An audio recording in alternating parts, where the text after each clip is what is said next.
In the midst of a major snowstorm like today, power lines can be affected and cause many problems. The strong winds can cause power lines to sway and potentially come into contact with each other and cause a power outage.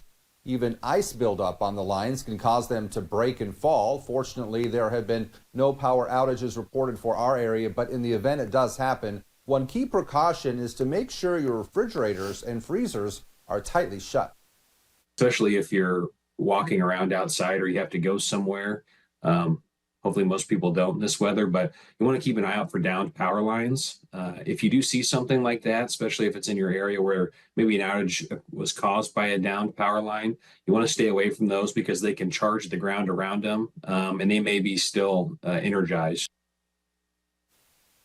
Crews are monitoring the lines and are looking to respond just in case of a power outage as the storm moves out of the area.